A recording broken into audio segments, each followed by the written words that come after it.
How to start your nutrition coaching business in 2021. In this video, we talk about the steps that you need to take to start your nutrition coaching business. We start with you, what is unique about you and how you can make your business unique. Then we talk about the target audience and what questions you need to ask yourself to find your target audience. And towards the end of the video, we will be ready that you write down your first offer. Hey, my name is Coach Robin, and on my channel I share videos on motivational interviewing, on how to organize your business, how to improve your coaching, and ultimately how to grow your business. When we talk about building a nutrition coaching business, I think about the most important part in your business, and that's your clients. So let's look at the perspective of a client's journey. They start with the first thought. They maybe think, I'm quite exhausted when I am outside. So they have the first feeling of, okay, maybe I have to change something about my nutrition, about my fitness.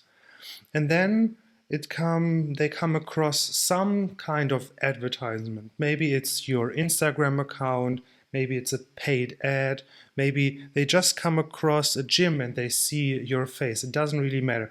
They just notice, oh, there is somebody that can help me. And then they get in contact, they maybe follow you on social media, they see the type of work that you do, and they slowly understand this is how they work, this is what they do, and I can imagine that it works for me. And then comes the opportunity, let's buy it. There's this offer that is super appealing for me as a client. And I think, yes, I want this result and I trust this person. Let's do it. I want this. From there, we have the initial intake, the questionnaire, the conversation. You have the ongoing support, the check-ins. Then you have troubleshooting. There's always something that comes up. And in the end, you have the results. So if we want to build a business, we need to take care of every single step. We need something for every event and every point in the client's journey. In this video, we will focus on the beginning part. We'll focus on building the business and representing the business to the outside. That means, who are you as a coach and what makes you unique? What do you bring uniquely to your business? Then we will also talk about your target audience, who you will want to focus on, and the unique offer that you bring.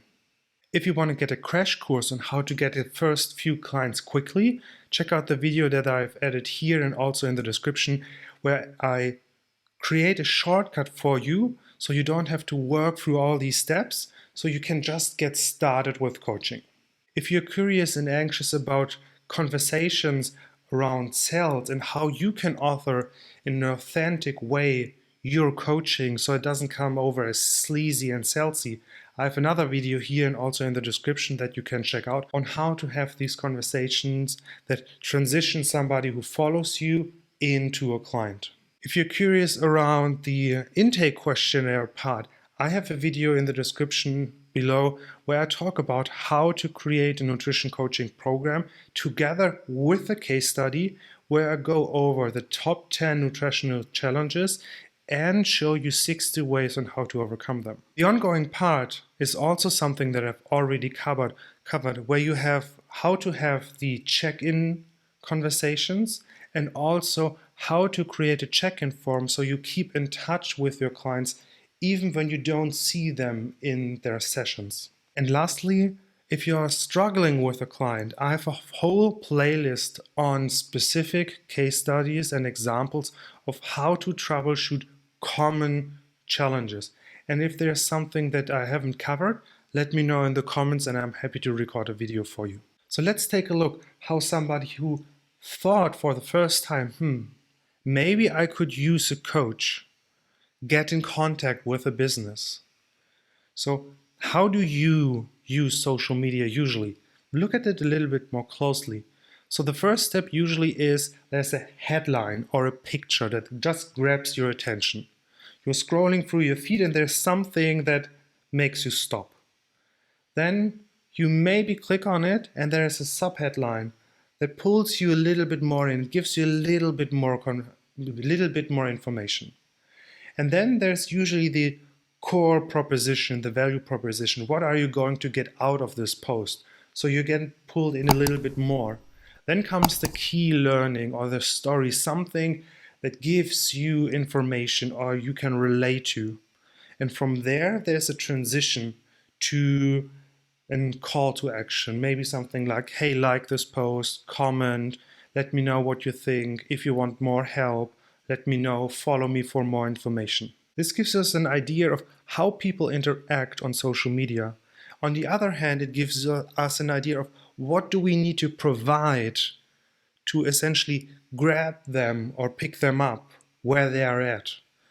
So we need essentially to create an offer that grabs their attention and then build value, show value, so they want to see more.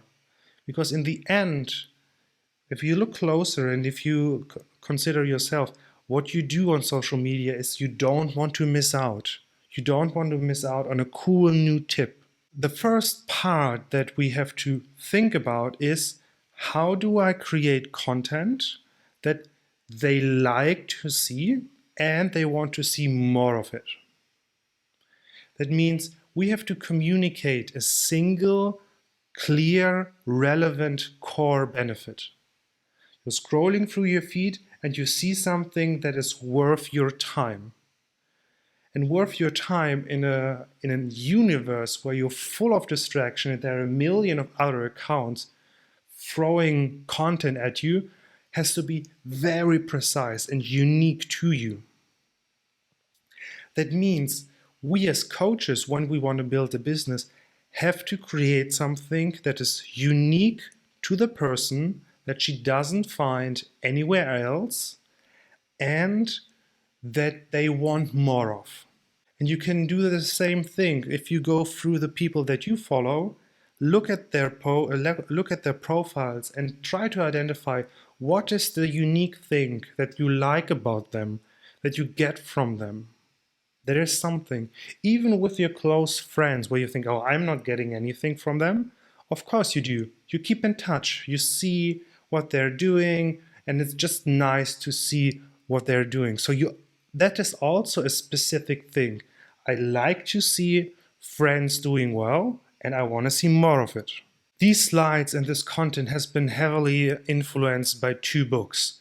One is Changemaker by John Berardi, and it's an incredible book that focuses on fitness professionals and how they can establish a career. It doesn't have to be coach at the end, but how can you turn your passion for health and fitness into a career? And the second book has helped me personally build my first business, and it's Book Yourself Solid. You can find both links in the description below. And if you really want to dive into with a lot more exercises, with a lot more worksheets, then I highly recommend that you check out these books. So what is your how to start a nutrition coaching business roadmap? We start with you, because you are the thing that makes this company unique.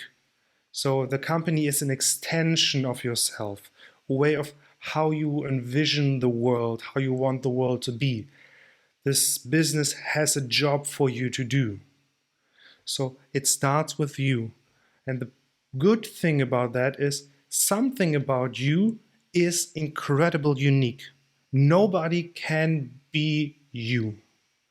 And that already gives you an advantage, because this is how you can This is already an advantage because it helps you to differentiate yourself. You're not them, you're you, and you bring something very unique to the situation, and we'll explore that. Then it goes to them. Who are the people that I want to serve? What do they need? What do they want? What are their desires? What are their bright futures? And what are the pains that they feel?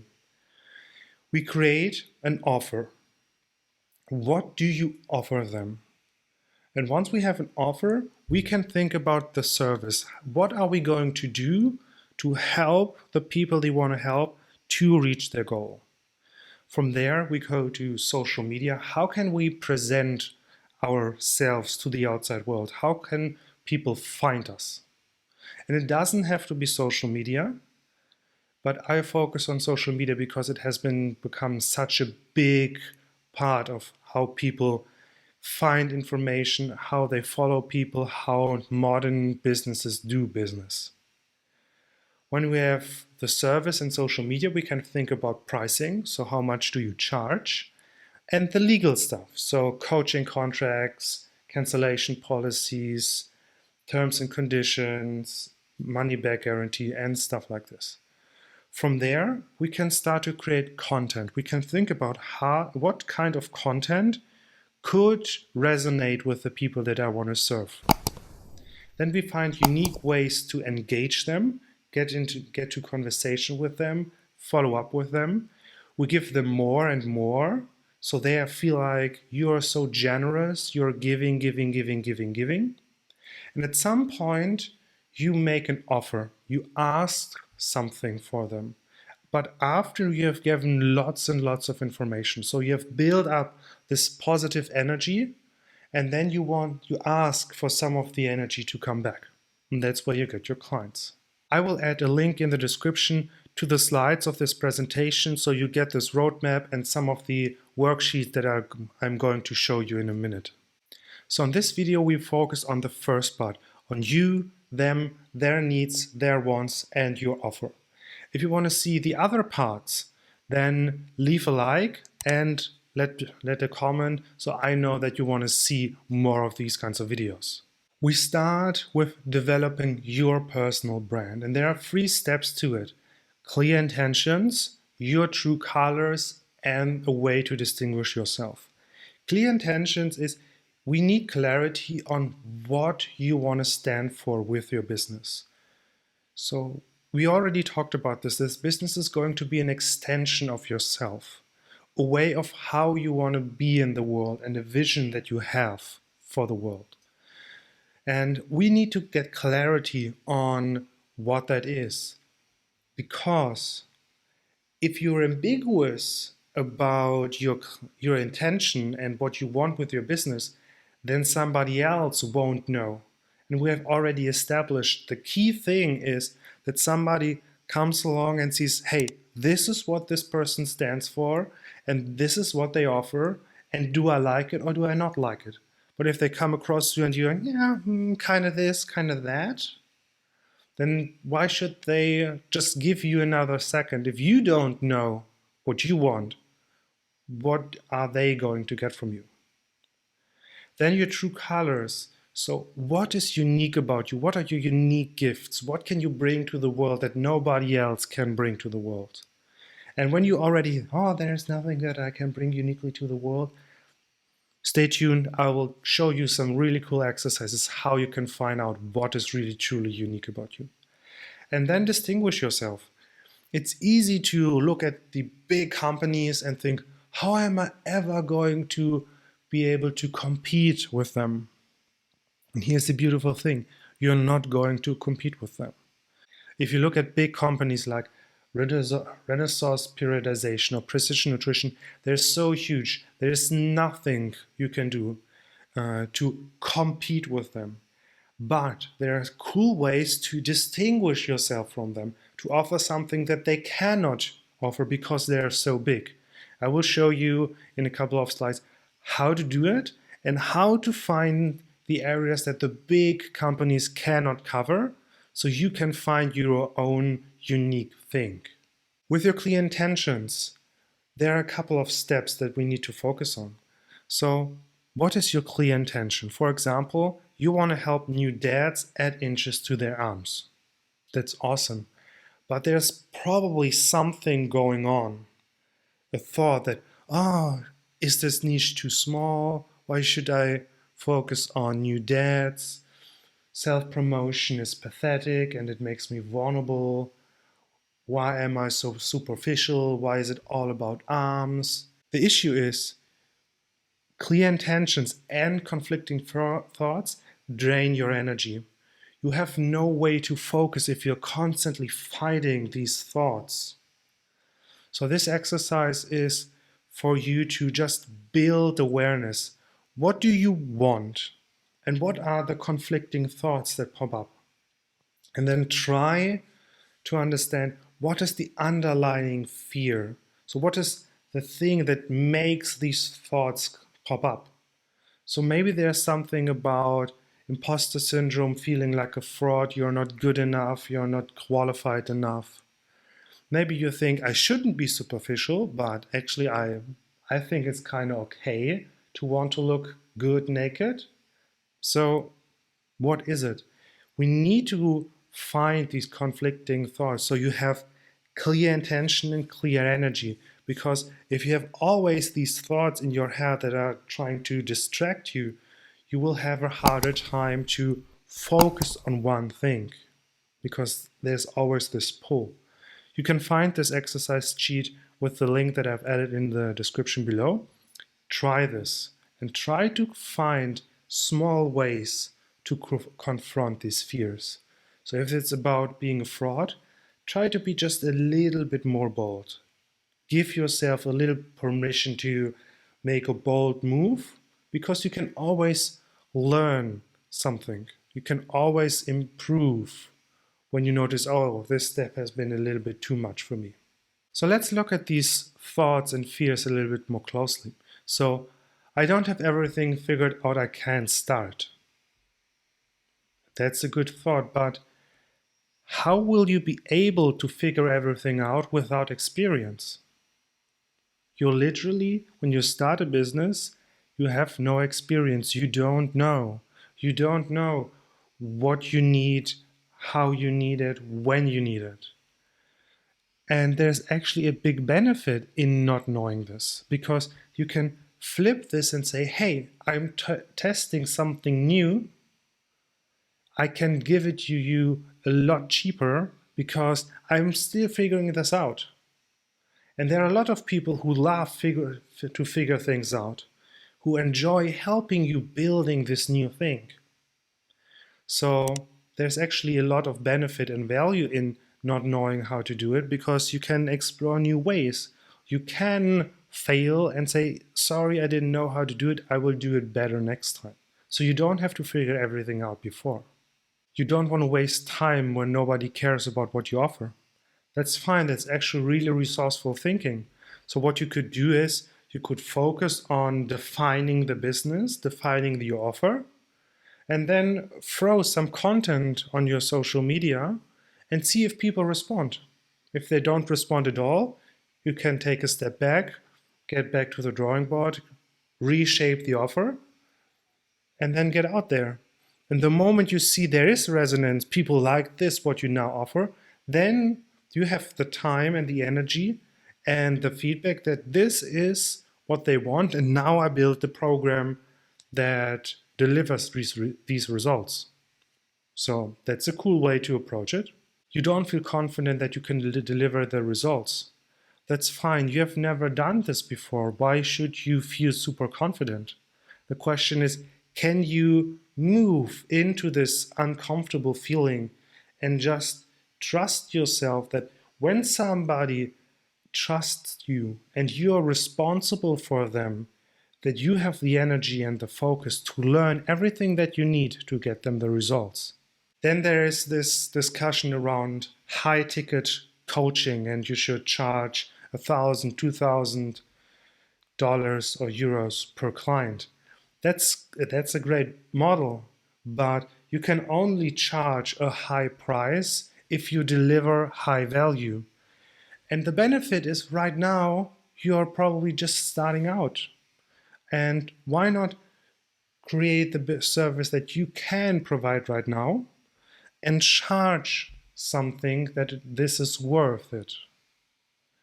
And then when your service improves and when your coaching improves, your prices improve.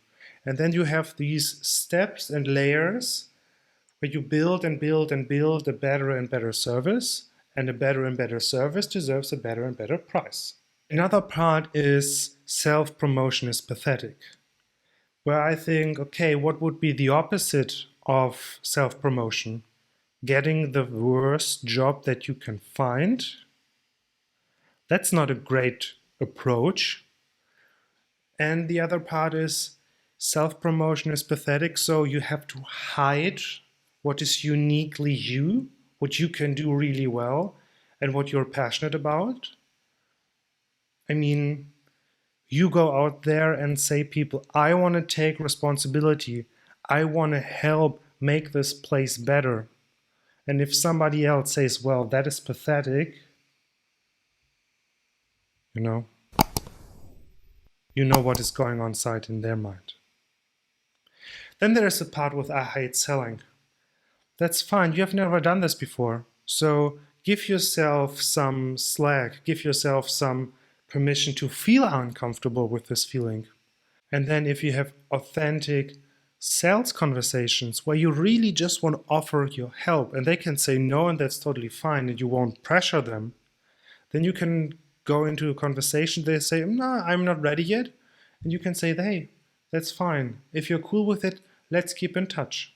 And then maybe at some point they are ready. Then there's the part of I shouldn't charge for something that comes easy to me. Again, imagine the opposite. Imagine you go to a surgeon and they are the worst surgeon because they are really, really bad at surgery.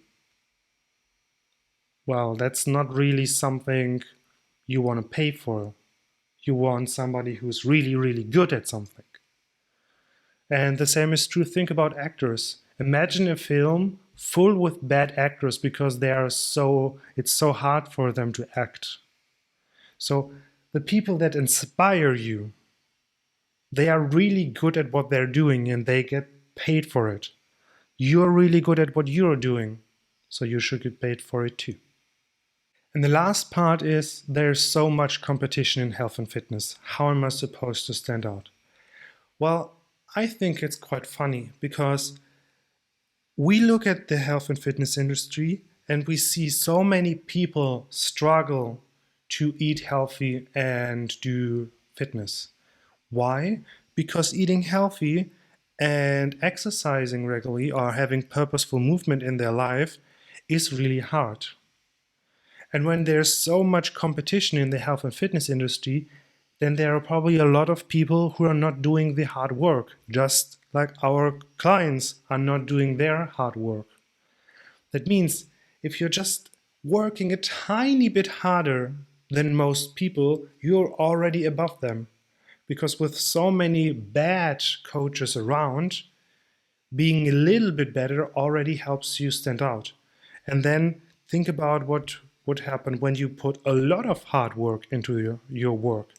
You really improve your coaching, you really improve your services. Then there's suddenly nobody else anymore who can compete with you. So the key here then is we have to understand what makes you unique. What is it that you can bring to the table that nobody else can?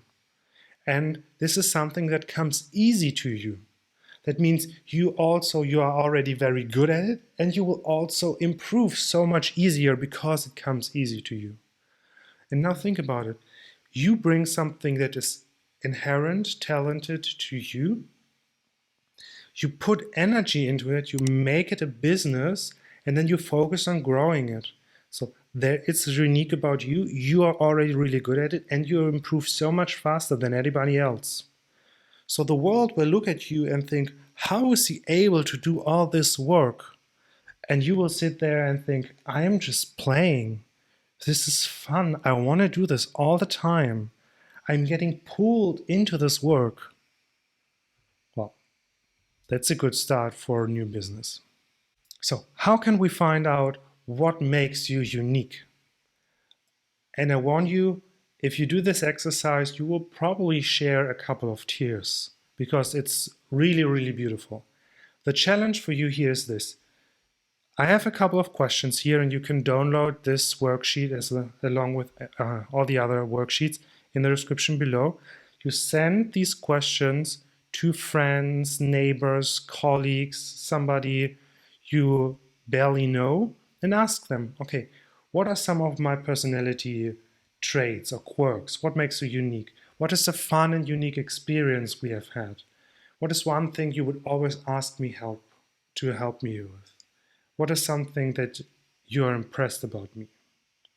And you can ask yourself the same questions, and then you have essentially a lot of data about what makes you unique, your own thoughts and thoughts from other people who probably also see you in different roles.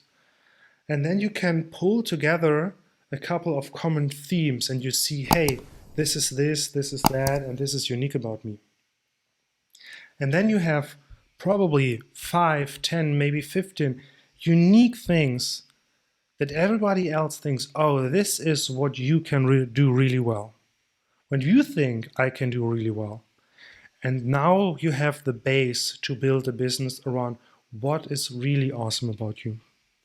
And don't be mad or sad with yourself if you maybe notice, hey, coaching one-on-one is not the right solution for me because I have certain skills that don't fit really well with one-on-one coaching. Then maybe online coaching is your way, or group coaching, or presenting, or making YouTube videos about fitness. So if you do this exercise, do be a little bit open or be a lot open to other possibilities, because now you have things that are impressive. You have things that other people turn to you to make them happen. And now you can build a nutrition coaching business to bring this into the world. And I promise you, you will shed a tear or two when you see what people think or remember most about you. With your statements about who you are and what you do best, we can think about what can you bring to the people in the best possible way. So we need to figure out who do you help and what do you help them with. And why is that so important? Remember, people come across you, they don't know you. So you need a very clear message. This is who I am, this is what I do. If you're ambiguous about it, if you're not sure about it, then they don't know what you're about and they move on. But if you have a very clear message and they come across and say, hey, this message resonates with me, I want to learn more. That's the key idea. That's what we want. So we now turn from what makes you unique to what can you bring uniquely to the people you want to work with. Now, there's often a concern around focusing on a target market. But here are a couple of really important things that we already established, but I want to flesh out a little bit more. When you have a target market, you know where to find them. So for example, if you want to focus on teachers, you know where to find them. You can go to social media accounts that focus on teachers. You can go to Facebook groups that focus on teachers. You can go to schools and say, hey, I would like to give a little presentation for free just to show and give some tips. And that is key, because then you know what questions to ask, what words to use, how to communicate, what problems they have. And this allows you to be laser focused on a specific target group. Because what would be the opposite? What would be the opposite to focusing on one group? Focusing on two groups? Okay, so if you look at teachers, for example, they are often very stressed between classes. They have a lot of work to do. They have a lot of pressure. There's a lot of emotional eating. There are snacks all around all the time. And then you have, for example, busy executives. Their lives look different. They have different problems. They may or may not be able to even bring their own food to the company because their colleagues would look down on them because, oh, do you need to make your own food? I thought we go for lunch together. And what kind of images, what kind of words would you use? How would you describe their problems? Because teachers are very social. They have a different environment. They respond to different pictures on your social media than a busy executive. They respond to different stories. That's the key. If you try to focus on two different things, you will split yourself, you will lose energy, you will lose focus, and nobody knows what you're talking about. And then comes another part that is super important. Think about it. If you say, teachers, I commit my life to helping you, and a teacher looks for a coach and they see, oh, there's a person who does health and fitness thingy, and there's a person who focuses on helping teachers deal with the emotional stress and feel good and powerful in front of the classroom. Think about yourself. You need a doctor. Would you go to somebody who does medicine? Or would you go to the specialist who specialized in doing this one specific knee surgery that you need? So if you are the one person who does that, then people are attracted to you because they don't want somebody who does that. They want the specialist. They will be so grateful to find you because you understand their problem. They don't have to explain it to you. You already have solutions. Over time, you will also have, you can share that you have helped people, and that's the key. But I want to make something else clear. If somebody else outside your target market approaches you, that's totally fine. You can help them if you feel comfortable, because over time you can expand. You can sell more services to the same group. So if you maybe start with simple one-on-one coaching, you can do video courses or maybe do high-level personal coaching, personal training. But you can also expand into different areas. Imagine you are the person to help teachers add inches to their arms so they feel more confident in front of the classroom. And you help a bunch of teachers. And suddenly other teachers notice, oh, you're doing this thing, you're looking really good. And then a female teacher at some point approaches you and say, hey, could you help me lose weight? Or could you help me gain weight? Now it's not just male teachers adding inches to their arms, and now you have also females trying to lose weight or trying to get stronger and feel more confident and maybe just grow a thicker back so they can stand up more straight in the classroom. I don't know. See how this works? You start very small. You become the one thing that they are looking for. And then when you're doing a really good job, you naturally will expand into other markets. But the key is that you start small and you work yourself into a bigger market. Now, how can we find your target market? One option is that your target market has already chosen you. For example, my sister is an incredible business owner. She worked and learned how to work with elderly. But this is a really hard job, and she imagined something bigger for her life. So she went back to the university, she studied, and she came across the idea of creating a blog. So she started a blog and learned search engine optimization to grow her blog. And now what she does is she combines both. She helps businesses that work with elderly optimize their websites so they can have more business. And maybe somehow there's a combination of you and your talents that you can already share. So maybe you're a busy executive, maybe you're a mom, and you also have an interest in health and fitness.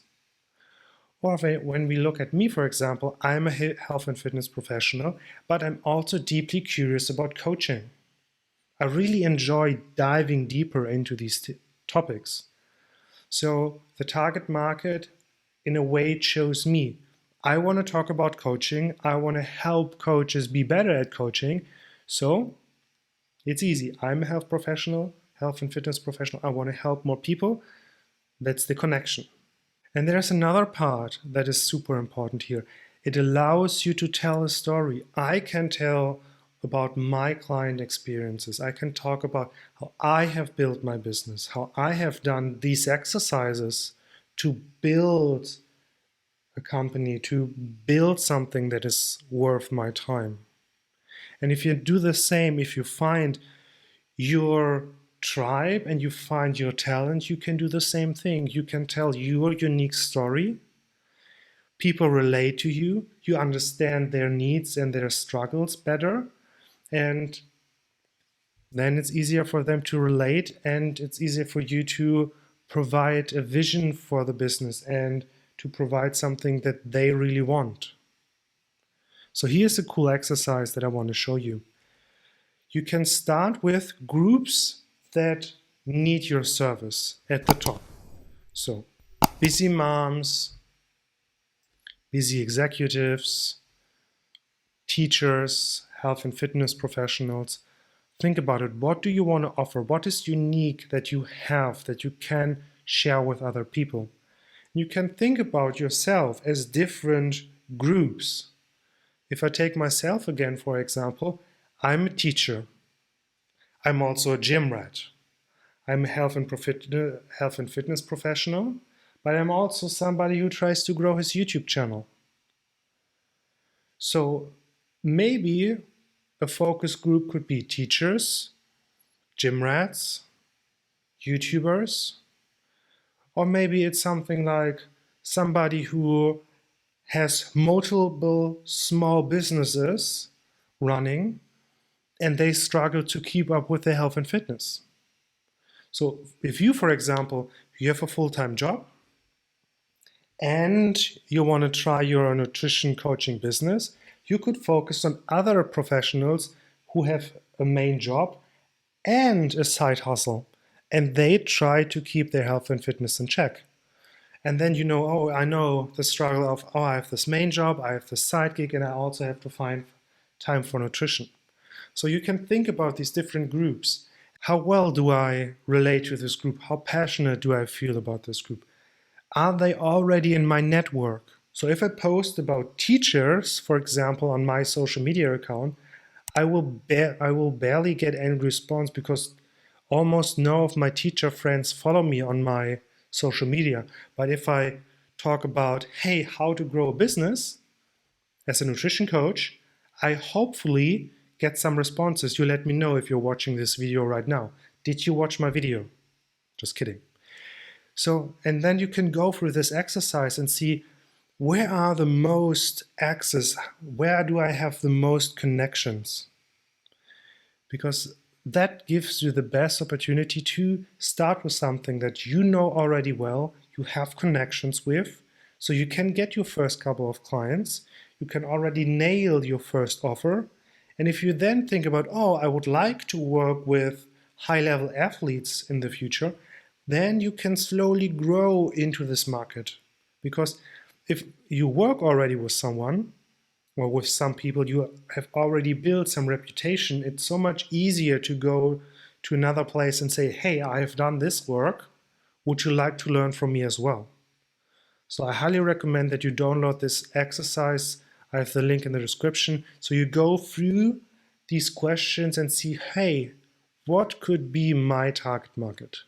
Now that we have a target market that you have in mind, okay, I'm thinking about these types of people.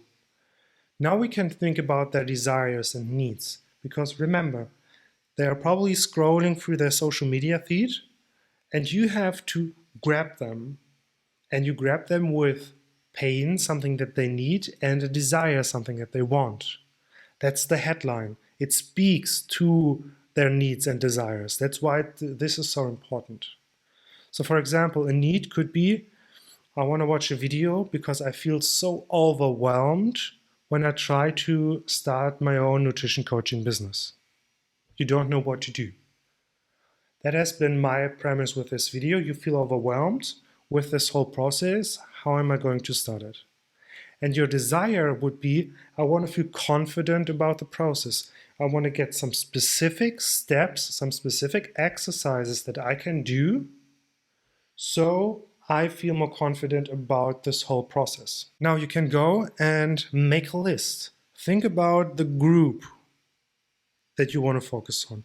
Try to imagine their lives. How do they wake up? What is their commute like? What is their daily life? What is the work life? How is the day looking after work? How does the bedtime routine look like? How does the weekend look like? And try to see the problems, the issues. What is something that they want to solve right away? Again, to the example, if you want to grow a business and you have no idea how to do it, that's a pretty big pain because there's something you want to do, but you have no idea how to do it. So think about the people that you want to work with and then try to find the things that need to be solved right away. Think about this as an emotional pain. Like, oh, I want to do this, but I can't, and it hurts. I want to get this out. I want to get it away.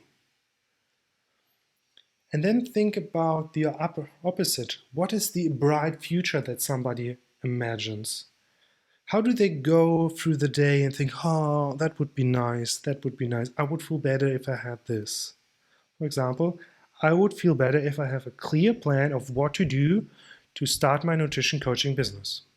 Make this list, think about it, and then think about it. What would be the one thing, the one biggest result that you could get your clients? Because we will, in the end, combine everything. The people you want to work with, what you are going to do, and how they will get the result. Now, here's an issue that often comes up because you have very little experience right now. You may be very influenced by the things that you already see, and you may not get the full picture because sometimes it's really hard to think about this deeply. So here are a couple of ways how you can get external feedback to see how well have you thought about this and can you update some of your results, some of these pains and some of these desires. You can go into the market, into the bigger landscape and see, okay, what are the big accounts on social media doing? How do they describe their audience?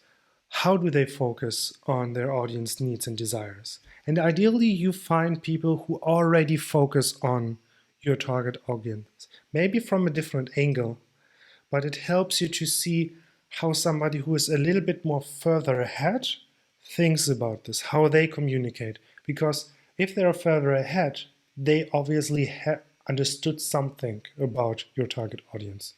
You can do the same with blogs and YouTube channels. How do they communicate to your target audience? Follow their approach, make notes. And the important part is make notes for every account, for every blog and every service provider, because it helps you with the next step. And I already mentioned it. Look at other people who are serving your target audience or a target audience that is very similar.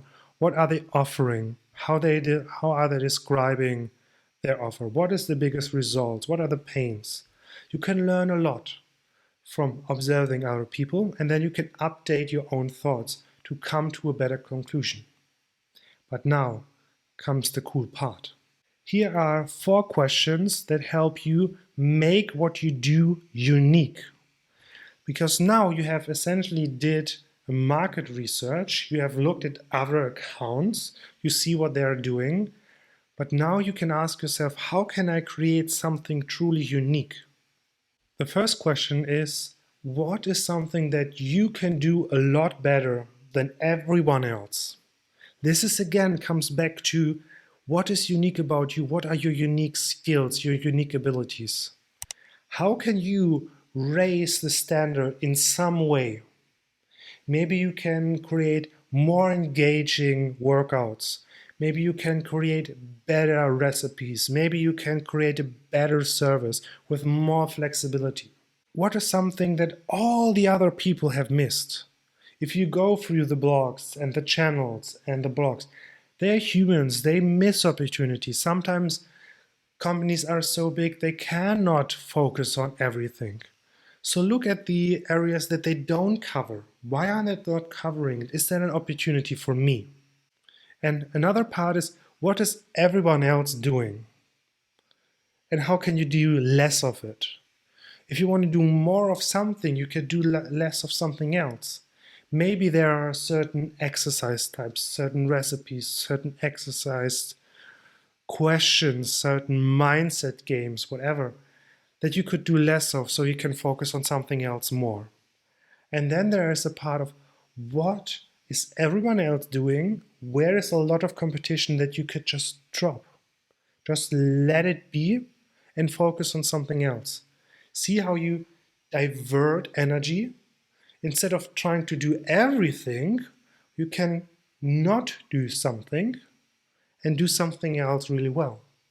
If you look at my YouTube channel, for example, I don't talk about nutrition science at all, because precision nutrition and Renaissance periodization are so much better at talking about nutrition science. There's no way I can compete with the experts at precision nutrition. But I can look at the smaller details, like what are the steps to build a business? How can I make sure that I create something unique? That's what I focus on. That's something that PN cannot necessarily focus on, because they focus on the nutrition science. If you go through this exercise, and you can continually go through this exercise and always go through the world and look at the other people in your market and think, what are they not seeing? What can I see? What are opportunities that they are missing? And again, the key is you focus on something that the others cannot focus on, because they already have a business. They're doing a certain thing. So they have to drop something else. And you can work at the fringes, at the boundaries where nobody currently can focus on. When you have this small part and you grow this, then you can grow over time into other markets and provide more. That's the key idea. Now we pull everything together. So, who do you help? What do you do? What do they reach? So I help busy moms to get active and eat better so they can drop their baby weight and feel more energy. I help new dads find time in their schedule to add an inch to their arms. Try to use this formula from the Changemaker book and think about, who are the people that you want to serve? What are you going to do with them? That is the unique thing, your unique thing, and what is their desire? See how everything comes together?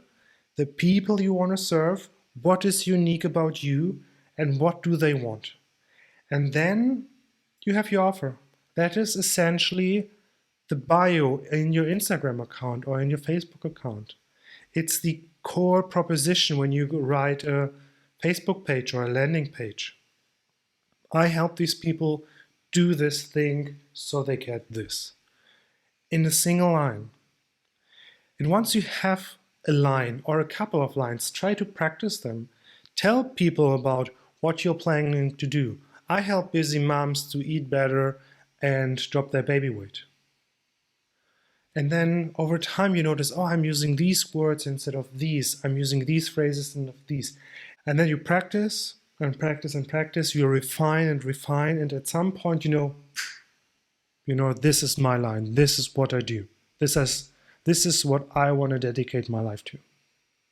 And again, there's no issue of going again through this process and redefining some of these things, because you're doing this for the first time. You don't have all the experience. So don't think that you have to nail it for the first time. You can always go back and adjust. Here's the thing that I have noticed when I was doing this in the beginning. It's the idea of, how do I know that I've done this right? Or is it good enough? And here's the beautiful and a little bit painful truth. You don't know. You're literally doing this for the first time. That means you have to gain experience. You have to test a few things to see what is working and what is not working. It's the same thing that you're telling your clients. You won't know what works for you. We have to try a squat first to see what is the right stance for me. We have to do a squat first to see what is the good weight. You know it's not 200 pounds in the beginning, but you don't know. Maybe you have a pretty strong client, so you have to figure this out. And that's a beautiful thing. Remember, you're doing this for the first time. You can fail, you can retry, you can adjust. And when you do, then you're practicing what the big companies do all the time. Think about huge companies like Apple. They constantly adjust the words, they constantly adjust their products. They're not selling the iPhone 1 for the last 10 years. They're constantly adjusting, using different words, using different messages. That's the same what you have to do. You have to try something, see what happens, learn, get feedback, and then adjust. So don't try to focus too much and overthink. Instead, try a couple of things, write a couple of posts and see if people respond. If they don't respond, try to understand why. Try something else, try a different approach, try a different topic, maybe try a different niche. Because the cool thing is, if you ever go through this video again, you have learned a lot more, you have gained a lot more experience, you will make better decisions and thus get better results. Two more things. One, when you're going through this, try to think why you want to do this. Your why is your reference point. When you make a decision, you can filter your thoughts. Is it in alignment with my why? And in the beginning, don't try to write a why in terms of 2 lines or 1 sentence. Aim for 2 pages. 2 pages of explanation why you want to do this business. Or you can have a conversation with a friend, then just record it. They ask you, hey, why are you doing this? And you just start talking. And then you can go through this and think, oh, this line is really important, this line is really important, this line is really important. Because potentially you have never thought about this. So you first have to organize your thoughts. What is it really that I want? And you do the same thing with a vision. I have said this a couple of times and I want to make this clear again. Your business is an extension of you. So what do you want to do with your business? What do you want to aim for? What do you want to reach? What is the type of thing you want to be remembered for? Because if you have a certain vision for your business and you have a clear why you're doing this, people can relate to that. They feel in alignment, yes, I want to get into this as well. And then they say, yeah, I like this. These are the same values. I want the same thing. I can get behind this. They relate to that. And then they become clients. Again, if you want to see the other parts of these videos on how to define your services, do the legal stuff, and so on, let me know in the comments below and also leave a like. I have one more thing for you. Don't overthink the whole process. If you're noticing yourself taking a long time to make a decision, then you're probably stalling instead of making progress. If you need more than a day to decide what potential desires your group has, you either have not enough experience or you're just not trusting yourself enough. Either way, take action. Go outside, try something, see how it works. Because the cool part is, you're not on an island. You can adjust the wording in your post or the wording in your bio or the wording in your offer within seconds. You can go there and change. You're not lost in an island where you think, oh, I should have brought a knife and maybe some food. That's not what it is. You can now go onto your Instagram account and change everything. You can now go onto your sheet of paper and change everything. So don't overthink. Start, get experience, learn something, and then adjust if you need to, because that's what the big companies do all the time as well. Thank you so much for watching. Please leave a like and leave a comment if you want to see the other parts of the video. And also I've left the link to the worksheets in the description and a couple of videos on the later part of the business on how to create a nutrition program, how to do check-ins, and also how to create a check-in form. Again, thank you so much for watching.